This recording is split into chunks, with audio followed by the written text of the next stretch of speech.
All right. Hi, everyone, and welcome to the Luminary Leadership Society. Welcome to the Gathering Movement. I'm here today with Franka, and we are going to talk all about her work in the world and really how what she does is such a gift to the world and helps us all become the leader of our lives. So thank you and welcome, Franka. Thank you. I'm so happy to be here with you today.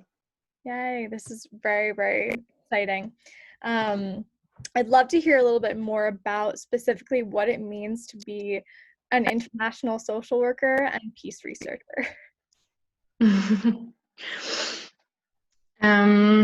Yeah, so I'm an international social worker, peace worker, and peace researcher, which is kind of like the accumulation of my formal educational titles. And for me, that means really the practice of how we can take what social work usually did was working in the container of the nation state to like the norms going, but it's moving way beyond that in a globalized world to understand everything is interconnected and how can we work for social change, but really not only social, also ecological and economic change, holistic change in a way that's connected from the local to the regional and to the global levels. And then adding to that, my perspective in peace and conflict work is how can we work for individual and collective transformation with this lens of cultivating peace and transforming conflicts and dealing with the things that are really hard and getting to this place of peacefulness. How did you know that you wanted to do this type of work? It kind of developed along the path. I was like looking for answers to understand better what's going wrong in the world. All that were like really off. I really wanted to understand deeper why, what can we do? And then it kind of really miraculously popped up this international social work thing that I then went on to study. And then that's a really practice-oriented program, and I went abroad a couple of times, and then and really seeing the theories that are out there, but also like how they are applied in practice, I understood that there are not that many answers that were satisfying me. And I have to like search for myself more and maybe create the answers that I was looking for. So right now where I'm at is that peace begins with the body. And this was like a huge revelation for me, that this piece is so missing in the bigger picture of what's being talked about in why there is conflict, how do we deal with conflict, and how can we build peace, is not an understanding of how the human actually works. It's pretty abstract and totally disconnected from the power of the people, and it works really on a disembodied and unpersonal level of political entities that are somehow ruling the world. Right. I always see like collective healing starts with individual healing. Is that kind of a way that you see it too? You see that peace starts with the individual connecting to the body and therefore then kind of creates a ripple effect out into the world? Yeah, definitely.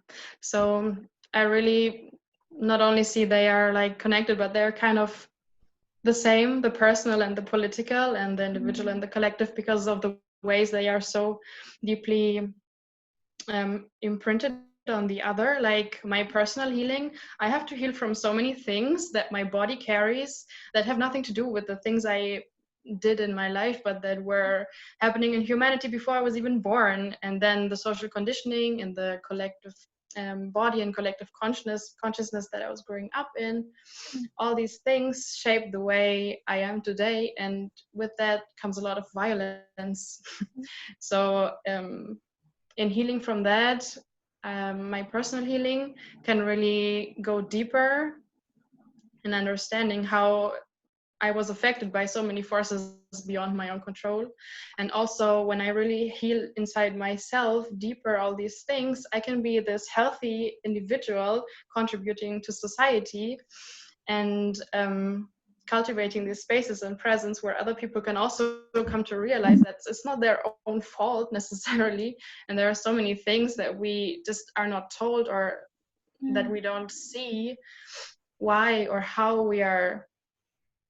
we came to be like this, and how do we come to be in conflicts like so violent and unconstructive most of the times. And it's not because we are bad people or we're not able to deal with this better, but it's really because our bodies don't feel safe. And there are many reasons why our bodies remember that, oh, it's not safe to be in this situation like that. So it's really about deconstructing that.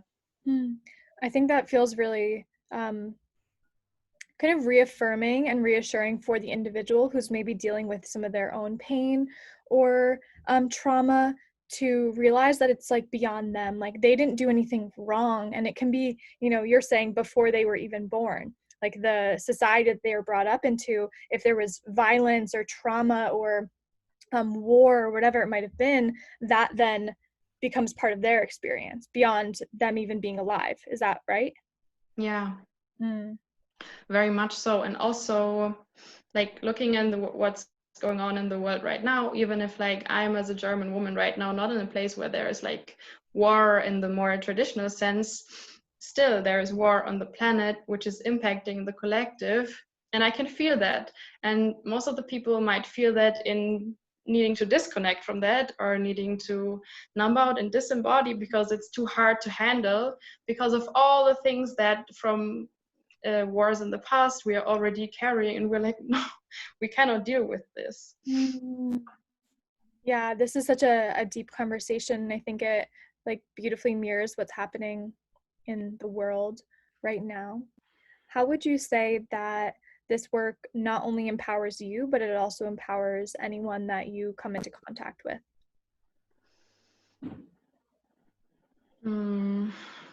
I think like working with the body is so simple sometimes, and yet hardly anyone I know something that is a cultivation of like deep peace that gives us the responsibility to transform conflicts and move through conflicts. Because we always practice something, most of it is unconsciously. So bringing this perspective into what are all the ways that we are practicing something that we're not aware of, we can bring intention into it, and this gives us the agency to change the way that we move through the world. And then every time I get into contact with somebody else, I can offer this presence for them to have the same realization and the same just moment to be able to take a breath and to understand like, okay, I can change this, and it's like there's nothing wrong with me or with my body. I love that. And I think there's like a simplicity to it, because everyone has a body and everyone has the ability and the choice to connect with their body. So what is something that someone can actually do? You know, say that they're gonna watch this. What is a very simple practice that someone can do to move into their body to find that peace within? So there are like 3 components to a somatic, a holistic body-based practice. The first is the intention. So there are like a lot of things that we might do without necessarily having a conscious intention that we bring into it. For example, like going to a fitness class or whatever. So the first thing is the intention. The second thing is repetition. So it becomes very, very powerful if we do it over and over again, because our body is this new way of being that then becomes available in a moment of pressure, where naturally our bodies would jump back to what they have practiced all their life before, which was mostly not very useful. And then the third thing is that it has to be like some kind of body-based practice, which can be something that you're already doing, like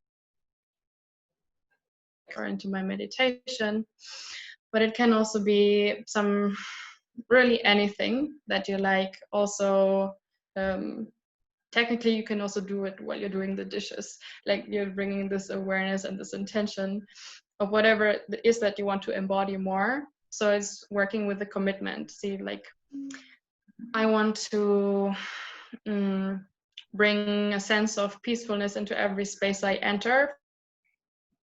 I have this present and I carry it with me throughout my days, and I have like this conscious moment where I not only have it present in my mind, but I embody it in something that I'm doing, and it really moves through all of my bodies, my mental and energetic and physical one. And this really becomes the, like, on all the levels, there are like neural pathways that are building out, but also like energetic things going on. So this is this new road that I'm like working on building every day, so that when a crisis hits again, I'm able to take that different route.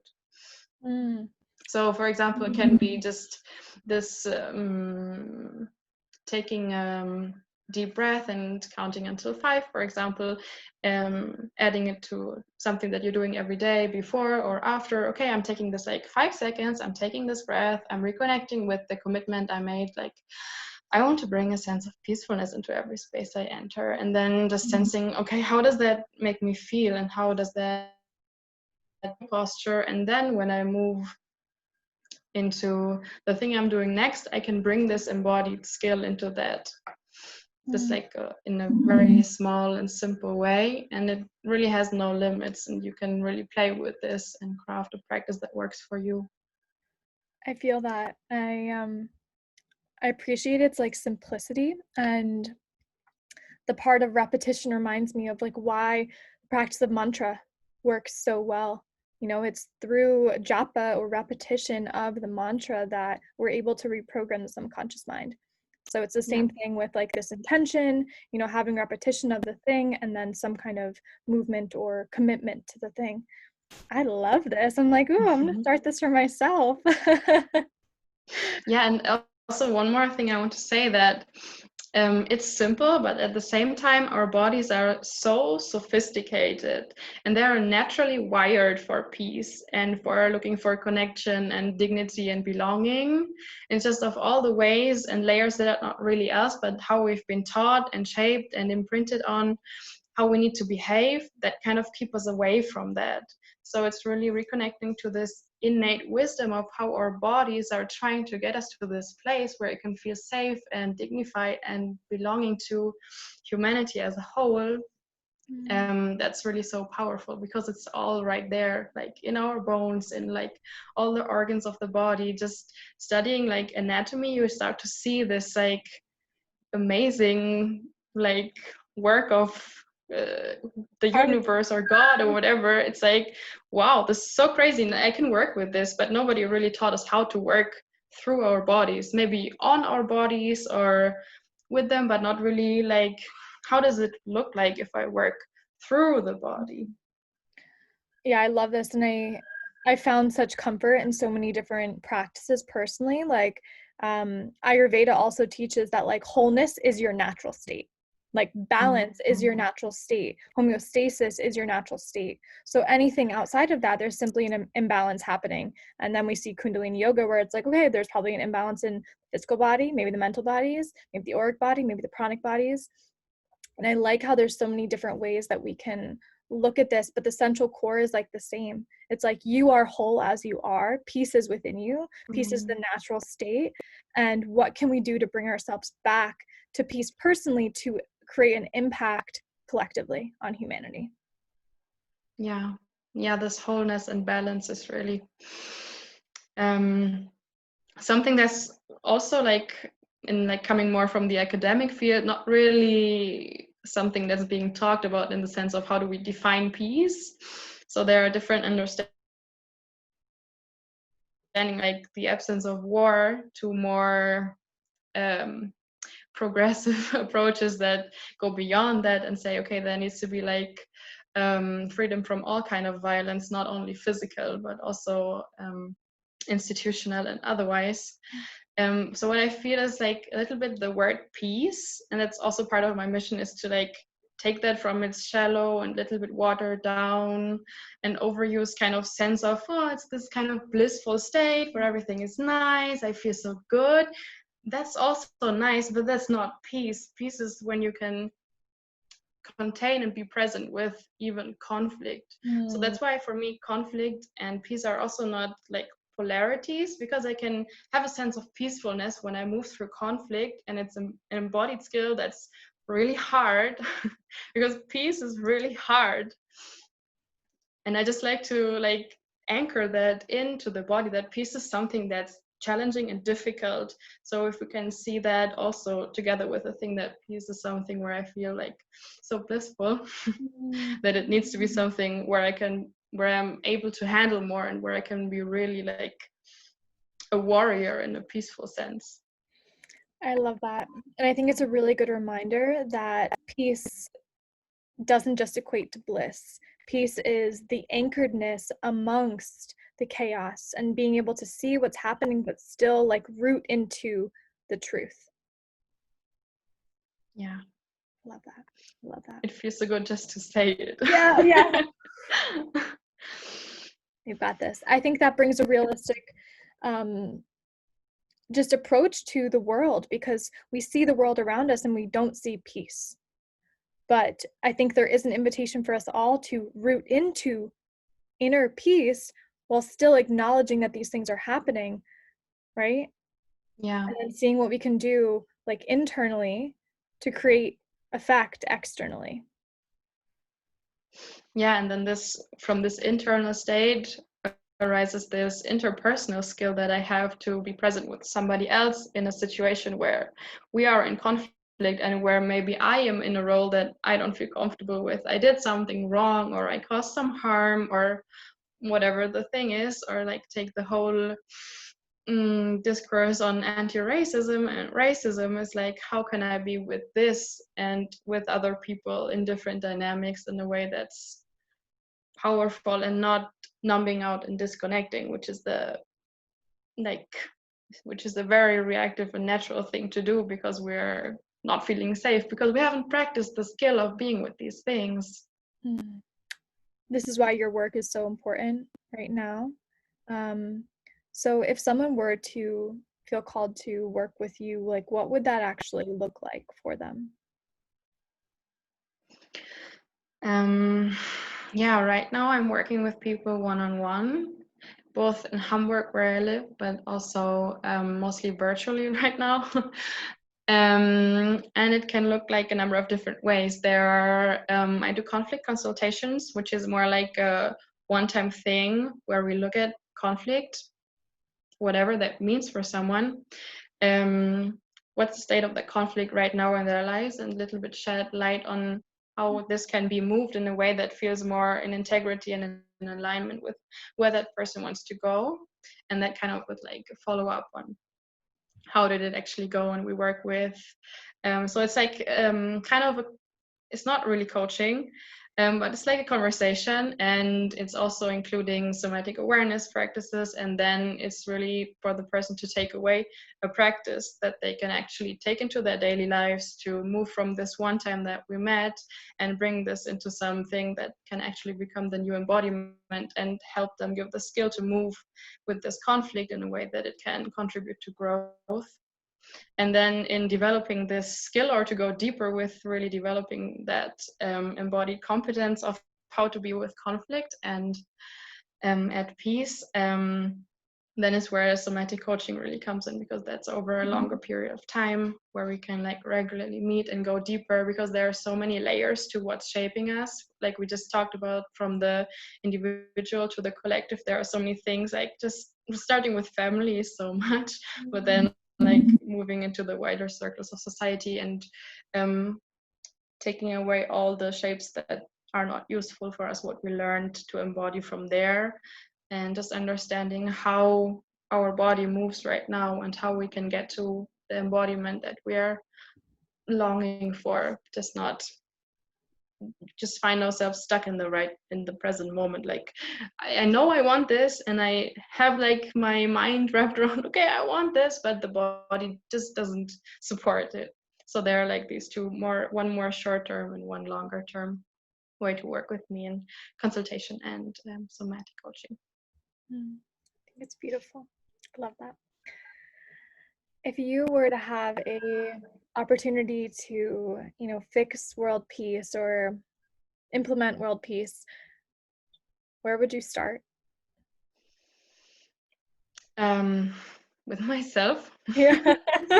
So really, like, I love this, like, as a within so without thing, and taking it really to the, like, hardest things I'm being with what's happening in the world, and look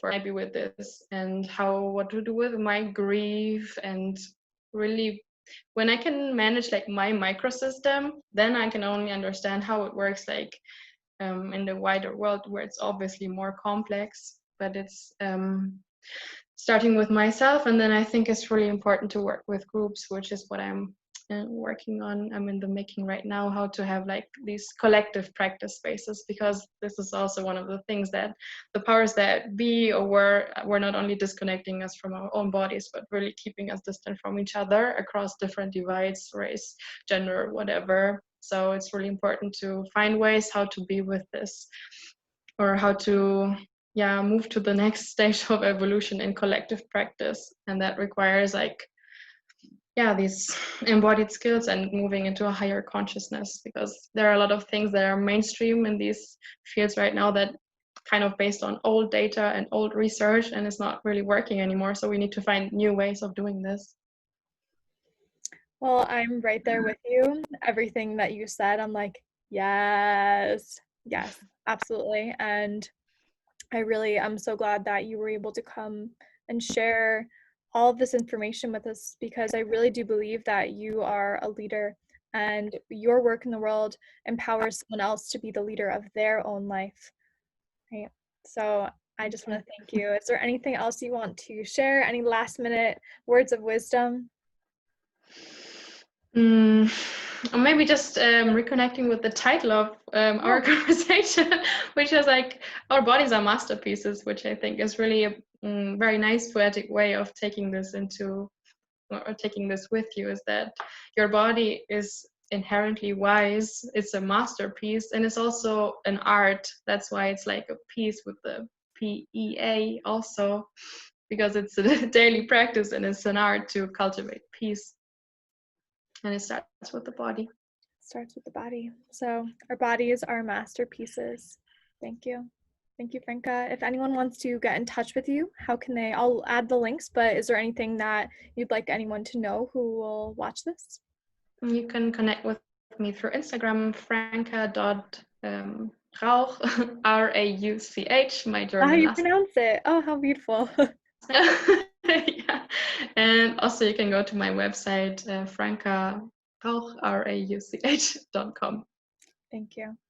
Thank you so much, Franka. And thank you, everyone who will watch this, who this will impact. I'm just so grateful to be able to have conversations like this of depth with healers, teachers, leaders from across all industries, across the world, who are really here to make a positive impact. So thank you so much, Franka.